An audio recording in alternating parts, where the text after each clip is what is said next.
మణరత్నం సినిమాలో ఉంది. ఇలాంటి ఇల్లు మళ్ళీ దొరకదు.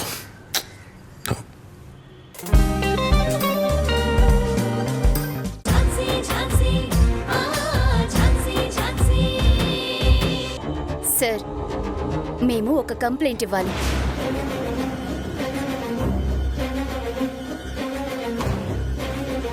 గౌతమ్ సార్, నేను ఝాన్సీ మీద కంప్లైంట్ ఇవ్వాలి.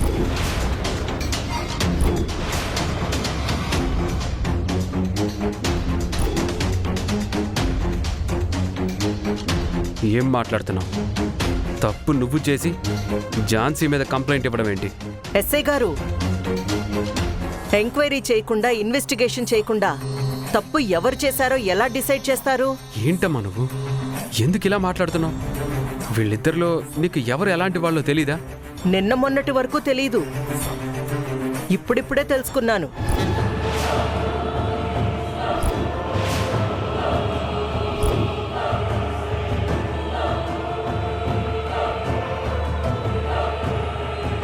అందుకే నేనే ప్రియాంకను తీసుకొచ్చాను ఝాన్సీ మీద కంప్లైంట్ ఇవ్వడానికి. అమ్మా, నువ్వు తనని తీసుకురావడం ఏంటి? అసలు ఏమైంది నీకు? అమ్మా, అడుగుతుంటే మాట్లాడవే. నువ్వు ప్రియాంకని తీసుకొని కంప్లైంట్ ఇవ్వడానికి రావడం ఏంటి? అది కూడా ఝాన్సీ మీద. అసలు ఏమైంది నీకు? ఏం సార్, రాకూడదా? ప్రియాంక, నేను నీతో మాట్లాడడం లేదు, మా అమ్మతో మాట్లాడుతున్నాను. నువ్వు మధ్యలో రాకు. సరే అయితే మాట్లాడంలే. అందరి కంప్లైంట్స్ తీసుకున్నట్టే నా కంప్లైంట్ కూడా తీసుకోండి. మేము ఇక్కడి నుంచి వెళ్ళిపోతాం. ప్రియాంక,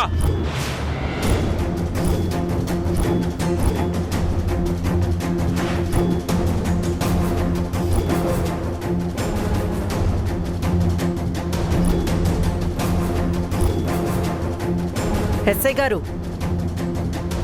ఎందుకు తన మీద అరుస్తున్నారు? ప్రియాంక అన్న దాంట్లో తప్పే ఉంది.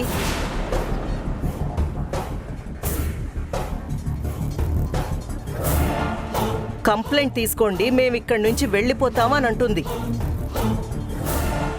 అమ్మా, తనిచ్చిన కంప్లైంట్ నేను తీసుకోవడం ఏంటి? అది కూడా ఝాన్సీ మీద ఇస్తుంటే. ఎందుకు తీసుకోరు? ఝాన్సీ ఇస్తే తీసుకుంటున్నప్పుడు ప్రియాంక ఇస్తే ఎందుకు తీసుకోరు?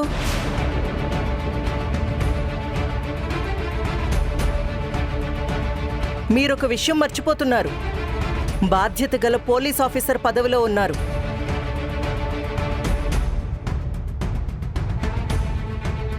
న్యాయం ఎవరికైనా ఒకేలా ఉండాలి. అంతేకాని ఒకరి కంప్లైంట్ మాత్రమే తీసుకుంటాను, మరొకరిస్తే తీసుకోను అని అనకూడదు.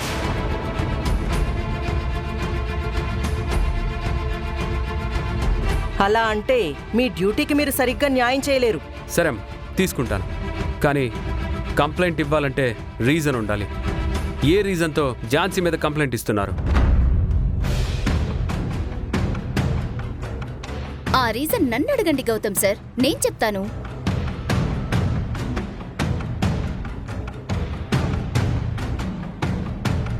అసలు ఝాన్సీ నా మీద ఏ కారణంతో కేసు పెడుతుంది సార్? స్వీటీ వంశీలని నువ్వే తీసుకెళ్ళావని తనకి నీ మీద అనుమానం ఉంది. ఆ కారణంతోనే తను నీ మీద కేసు పెడుతుంది. సార్, కేసు పెట్టడానికి అనుమానం ఉంటే సరిపోతుందా? ఎవిడెన్స్ అవసరం లేదా?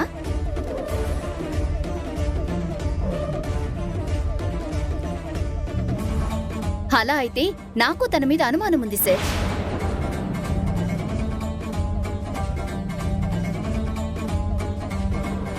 సమాజంలో నాకెంతో మంచి పేరుంది. నేను గొప్ప డాక్టర్ని. నా పేరు చెడగొట్టాలని నా మీద నింద మోపుతుంది. నేను చెయ్యని నేరాన్ని చేసినట్టు చెబుతుంది.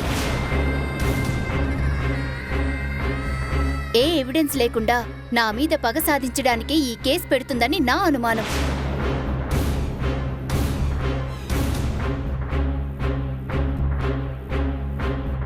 ఆ రీజన్తోనే నేను తన మీద రివర్స్ కేసు పెడుతున్నాను.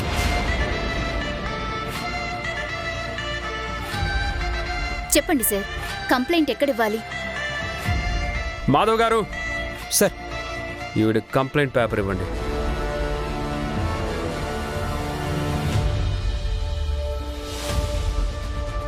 మేడం,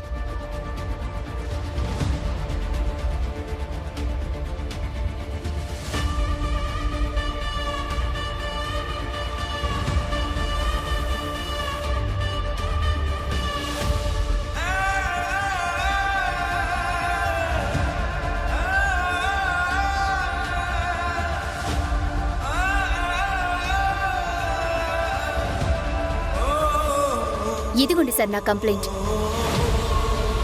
అత్తయ్య వెళ్దామా? ఎస్ఐ గారు, మీరేం చేస్తారో మాకు తెలీదు. ఇప్పుడు పిల్లలకేం జరిగినా దానికి కారణం మేమే.